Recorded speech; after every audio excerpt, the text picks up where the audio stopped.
serez mes témoins, une émission sur la télévision de Jésus-Christ. Vous serez mes témoins, une émission...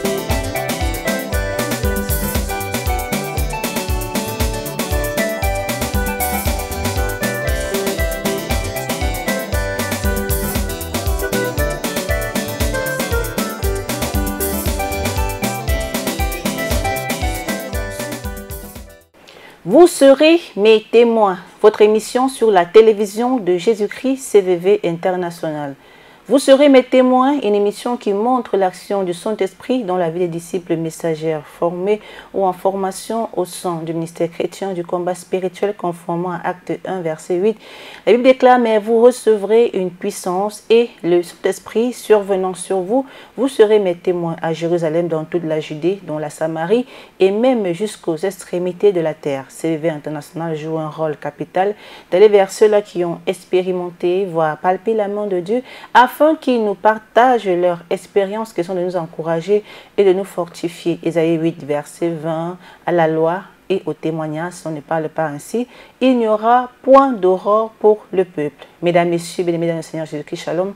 Merci de votre irréfutable fidélité à la télévision de Jésus-Christ. Bienvenue à cet autre numéro de Vous serez mes témoins. Nous sommes très honorés de recevoir pour vous Maman Bundi Bedi de la promotion Marie-Madeleine de Paris en France. Shalom, maman. Shalom. Vous êtes messagère pleureuse, missionnaire internationale, mariée et mère de 4 enfants et 2 petites filles. Oui, c'est ça. Donc avec vous, on va partager la nouveauté de vie que vous avez acquise à la lumière des enseignements. Vous êtes née d'une famille nombreuse. Actuellement, vous êtes restés 5. Alors, comment était l'ambiance familiale quand vous grandissiez? Oui, on a bien grandi. Il y avait l'ambiance, il y avait l'amour, il y avait la compréhension. On a bien grandi, il n'y avait pas de problème. Sauf que moi, en grandissant, j'avais eu un problème d'accident à l'école. Voilà. Donc, j'avais eu un accident à l'école, je suis tombée et j'avais eu mal à la jambe gauche. Voilà. Et en dehors de ça, l'ambiance était bonne, il n'y avait pas de souci. Vous avez un accident à l'âge de 6 ans? À l'âge de 6 ans, voilà. Et à l'issue de cet accident, votre maman a dû prononcer une parole? Oui, voilà. Suite à cet accident-là, ma mère m'avait amenée chez les féticheurs. Disons féticheurs, à l'époque, il appelait ça son dieu, le dieu de Mvwanda, mais ce n'était pas un dieu. C'est maintenant que j'ai découvert que ce n'était pas le dieu, c'était les fétiches à l'époque. Bon, comme à l'époque, j'étais petite, je ne pouvais pas comprendre, je ne pouvais pas savoir. Et quand nous sommes arrivés là-bas, ils m'ont mis des incisions. Alors, ils m'ont mis une poudre noire qui piquait. Après, on m'a fait tourner autour d'un grand feu. Il y avait les gens qui chantaient, qui battaient les tam-tams tout autour de grands feux. Et la dame m'a amené, moi qui avais des problèmes pour marcher, et m'a fait marcher derrière elle. Je ne sais pas qu'est-ce qu'elle avait mis à moi pour me donner la force de marcher. Malgré que je marchais, mais je tombais et me relevais. Je marchais, je tombais et je me relevais.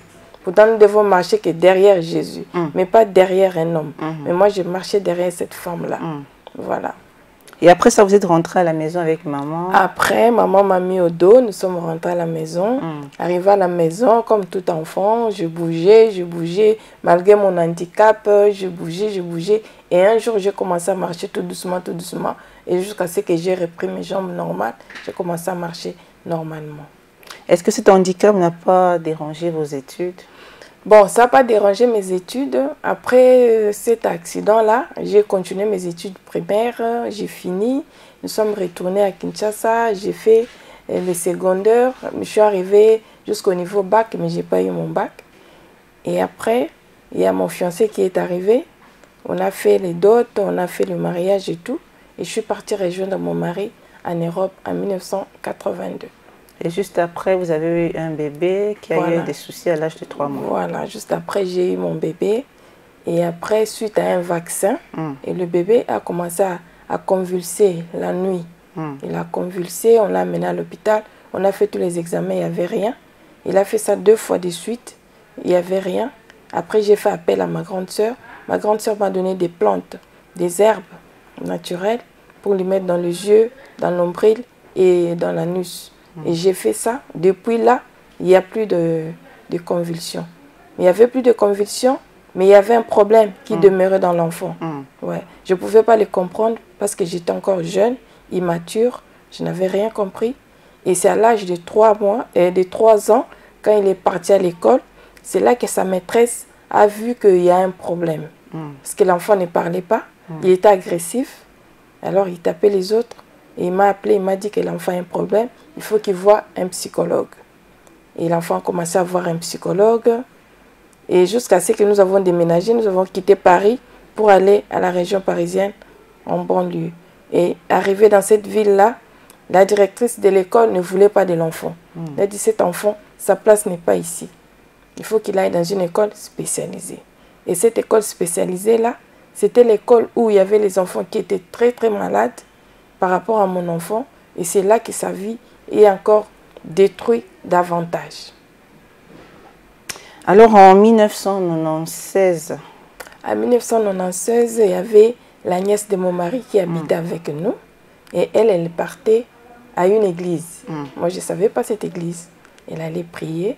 Et un jour, elle m'a dit, comment ça se fait que moi, j'habite chez toi, moi, je vais prier et toi, tu ne pries pas. J'ai dit, mais moi, je ne connais pas cette église. Il dit, mais viens, comme ça, tu vas voir. Et c'est comme ça qu'il m'a invité un dimanche. Nous sommes partis. Et depuis là, jusqu'à aujourd'hui, je suis toujours là. On vous a présenté comme Maman Marie-Madeleine. Marie-Madeleine de Paris, voilà. Moi, je suis parmi les pionnières de Paris, voilà. Qu'est-ce qui vous a accroché? Pourquoi vous êtes restée au ministère jusqu'à ce jour? Je suis restée au ministère parce que nous sommes les fruits de Maman Danielle Mokengo. Je la salue là où elle est, avec son mari. Nous sommes les fruits de Maman Danielle. C'est Maman Danielle qui faisait tout. C'est elle qui donnait des affermissements. C'est elle qui faisait des intercessions. Donc, la façon dont elle faisait les affermissements, à l'époque, comme tout nouveau, hein, quand on arrive, on a un pied dedans, un pied dehors, on ne comprend rien. Mais quand je suis restée, au fur et à mesure où j'entendais la parole, les affermissements, et ça rentrait, et j'ai mis les choses en pratique. Et c'est ça qui fait que je puisse m'attacher à ce Dieu-là, le Dieu de papa et de maman Langui. Je me suis attachée jusqu'à aujourd'hui où je suis devenue missionnaire. Alors, il y a une parole qui a été prononcée sur vous quand vous étiez petite. Maintenant, une fois que vous avez été éclairée par les enseignements du ministère chrétien du combat spirituel, où votre maman avait dit, est-ce qu'il n'y a pas les handicapés en Europe? Maintenant, une fois éclairée par les enseignements, qu'est-ce que vous avez compris? Bon, j'ai compris que c'était la sorcellerie, en fait. C'était la sorcellerie.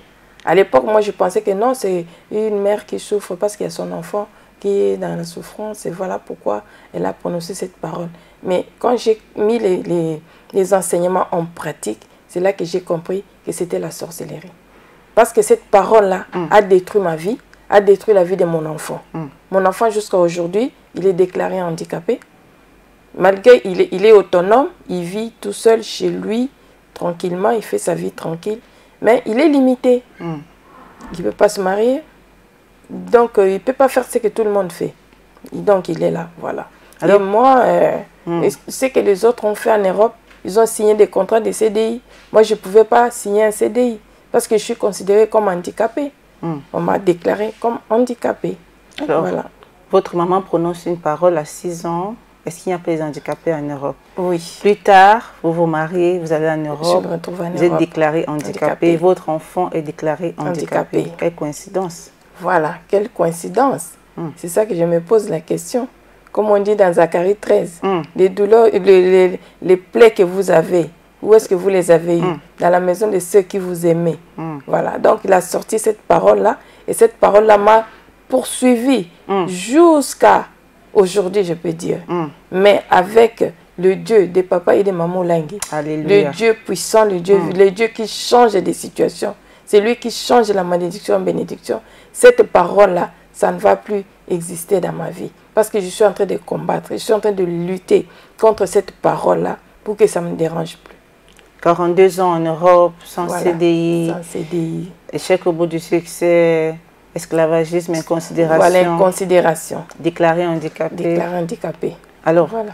À la lumière de tout ceci, vous continuez toujours à servir votre Dieu. On vous a présenté comme maman pleureuse. Ça veut dire quelque part, vous êtes toujours accroché à ce Dieu. Alors, vous portez le nom de Mundi, c'est le nom de votre tante. De ma tante. Ça signifie quoi et quel a été l'impact de ce nom dans votre vie? Mundi, ça veut dire tel que je suis. En Chiluba, parce que moi je suis Moulouba. Mundi, ça veut dire tel que je suis. Donc, tel que je suis là, la tante là dont je porte le nom, La tante était célibataire, stérile, elle n'a jamais eu d'enfant. Et moi, par la grâce de Dieu, j'ai eu 4 enfants. Ces 4 enfants-là, je ne les ai pas eus normalement, je les ai eus par césarienne. Donc, je ne connais pas les douleurs d'enfantement. C'est ça l'impact de ce nom-là. Comme elle était stérile, moi aussi, je devais être stérile comme elle. Mais moi, Dieu m'a fait grâce. J'ai eu 4 enfants, mais par césarienne. Surtout sans douleur. Sans douleur. Donc, je connais aucune douleur. Je ne connais même pas. Je connais les femmes qui ont eu les enfants par césarienne, mais ils ont eu des douleurs d'enfantement. Mais moi, je ne connais même pas les douleurs d'enfantement. C'est ça l'impact de ce nom-là dans ma vie. Alors, dans vos révélations, vous voyez beaucoup plus poursuivi, vous voyez dans les ténèbres. Voilà. Je me vois toujours dans les trous. On est en train de me poursuivre. J'avais fait même une révélation où je voyais mon fils là, on le mettait dans un trou par un neveu. Et cette révélation-là, ça fait des problèmes dans la famille. Donc c'est ça mes révélations, je me retrouve dans les trous, je me retrouve dans les ténèbres, on est en train de me poursuivre. C'est ça mes révélations. Alors quelle a été votre démarche étant une fois au ministère chrétien du combat spirituel? Comment vous êtes engagé? Parce que vu là où vous venez, des paroles qui ont été prononcées, mais malgré tout vous continuez à servir Dieu. Qu'est-ce qui fait votre force? Malgré cette parole-là qui a été prononcée, cette parole-là qui est suspendue, moi ma force c'est la prière. Alléluia. C'est la prière. Comme on nous dit dans Jacques 5, verset 13. Ah, quelqu'un parmi vous est-il dans la souffrance qui prie? Moi, je m'accroche à la prière. Moi, j'aime bien la prière. Parce que la prière, ça franchit. La prière, ça change des situations. Prier matin, midi, soir. Moi, je prie. Voilà pourquoi je résiste contre cette parole-là qui a été suspendue. Parce que je suis une femme de prière. Et je suis une femme qui pleure beaucoup. Alléluia. Je suis une pleureuse. Quand je me mets à pleurer, on dirait qu'il y a quelqu'un qui est mort. Pourquoi? Parce qu'il y a une parole qui a été suspendue. Il n'y a que la prière qui peut briser cela. Mesdames et messieurs, vous comprenez donc que la vie de notre maman Bédi a été liée à une parole qui a été prononcée par n'importe qui, sa propre maman biologique. Alors dans Zacharie 13, verset 6, la Bible déclare: « Et si on lui demande d'où viennent ces blessures que tu as aux mains, il répondra, c'est dans la maison de ceux qui m'aimaient que je les ai reçus. » Malade, ayant fait un accident à 6 ans, sa maman lui dit: « Est-ce que tu penses qu'il n'y a pas des handicapés en Europe ?» Plus tard, notre maman se retrouve en Europe et déclarée handicapée avec un enfant handicapé. La parole prononcée. Posons-nous la question de savoir quelle est la parole qui a été prononcée sur nos vies. Quel est l'impact de cette parole? Jean 1, verset 1, déclare: « Au commencement était la parole. La parole était avec Dieu et la parole était Dieu. » Mais au commencement de nos vies, quelle est la parole qui a été prononcée? Avec quel esprit et quels sont les impacts ou alors les influences négatives de cette parole? Aujourd'hui, nous vivons des situations. On se pose 1000 questions. Pourquoi si ça ne va pas? Pourquoi je suis malade? Pourquoi je suis célibataire? Pourquoi je n'ai pas de travail? Pourquoi ma vie ne marche pas? Eh bien, Jérémie 33, verset 3. Je vous annoncerai des choses cachées. Sous le prisme, sous le poids d'une parole qu'il est condamné à l'handicap. Et toi et moi, notre handicap est-il physique ou spirituel? Posons-nous la question. Cherchons la révélation. Mais Dieu nous dit aussi dans Luc 4, verset 19, qu'il est venu libérer les captifs et rendre libres les opprimés. Alors peu importe la captivité dans laquelle nous sommes retenus captifs, nous sommes retenus esclaves, nous avons un Dieu qui est la fond de la loi. Il a reçu la mission de nous libérer, de nous délivrer, de nous affranchir. Nous avons la ferme assurance que le Dieu de Maman Bédi, qui malgré tout est continué à servir son Dieu, elle est messagère pleureuse, et missionnaire internationale, toujours disponible pour servir son Dieu. Alors Maman Bédi, en dépit de tout, on vous voit toujours joyeuse, content. Quel est votre secret? Mon secret, c'est la paix, la joie. Parce que je suis une femme de prière. Je m'accroche, je m'attache à la prière. Comme on nous dit, prier sans cesse. Prier jusqu'à triompher. Alléluia. Voilà pourquoi moi je suis toujours content. Joyeux. Et je suis toujours là, je suis disponible. Quand on me dit, lève-toi, va à une mission quelque part, je suis toujours disponible. En plus, il m'a donné un mari qui est compréhensif. Même si on m'appelle, il suffit juste de l'informer. Quand je l'informe, il me laisse partir. Voilà mon secret. C'est ça mon secret. Mon secret, c'est la prière. Je suis une femme de prière. Nous devons nous attacher à la prière. Alors, il y a beaucoup de mamans, de papas, de jeunes que sur leur vie également, une parole a été prononcée. Une condamnation, elle a été fixée à un temps. Ils sont en train de vivre sous le poids de cette malédiction, de cette condamnation. Ils vivent des situations inexplicables, inexpliquées, qui n'est rien d'autre que la sorcellerie, qu'ils ont hérité de là où ils étaient censés être aimés. La coutume, la sorcellerie nous a détruits. Vous qui êtes passés par là, mais que Dieu vous donne la force. Quel est le conseil que vous pouvez leur prodiguer? Les conseils que je donne, moi, j'ai vécu, c'est que la parole que ma mère avait prononcée, j'ai vécu avec cette parole-là, mais je ne me suis pas laissé faire. Moi, je m'accrochais toujours à la prière. Voilà pourquoi, bien aimé dans le Seigneur, papa, maman, vous qui avez vécu comme moi, la parole qui a été prononcée, cette parole-là, malgré qu'elle avait détruit ma vie, mais moi, je m'accroche toujours à la prière. Nous devons toujours nous accrocher à la prière. Prier matin, midi, soir, la chaîne de prière, intercession, pleureuse, quarantaine. Il faut toujours être à la prière parce que c'est la prière qui change des situations. C'est la prière qui change la malédiction en bénédiction. Amen. Voilà pourquoi moi je suis là dans la prière et je suis toujours gentil, content. Amen. Alors les lois établies, les condamnations, les paroles prononcées, les défis, les challenges de la vie ne sont pas éternels. Il n'y a que Dieu qui est éternel. Il est le maître des temps des circonstances. Posons-nous simplement les bonnes questions. Qui a prononcé la parole? Ce que je vis tire son origine d'où? Cherchons la révélation. Et Dieu, qui est capable de changer l'histoire, de libérer les captifs, nous accorder la paix, va nous le faire, va nous délivrer, va nous bénir. En dépit des combats, en dépit des réalités spirituelles, nous serons toujours dans la joie comme notre maman Bédi. Nous sommes très heureux, maman, de vous avoir reçu dans ce plateau. Nous avons la ferme assurance que Dieu qui a commencé dans votre vie n'est pas un Dieu des œuvres inachevés. Quand il commence, il achève. Merci pour votre témoignage. Salutations à tous les bien-aimés du siège de Paris et en France. Salutations également à votre époux, vos enfants et vos petits-enfants. Que Dieu vous bénisse. Amen. Bon séjour à Kinshasa. Merci bon beaucoup. Retour. Que la grâce de Dieu vous accompagne. Amen. Mesdames et messieurs, vous comprenez donc, c'est la fin de cette émission. Vous serez mes témoins. Nous avons été très honorés de recevoir Maman Mundi Bédi de la promotion Marie-Madeleine de Paris, messagère pleureuse, mariée et mère de 4 enfants et de 2 petites filles. À nous revoir pour un prochain numéro. Que Dieu vous bénisse. Shalom.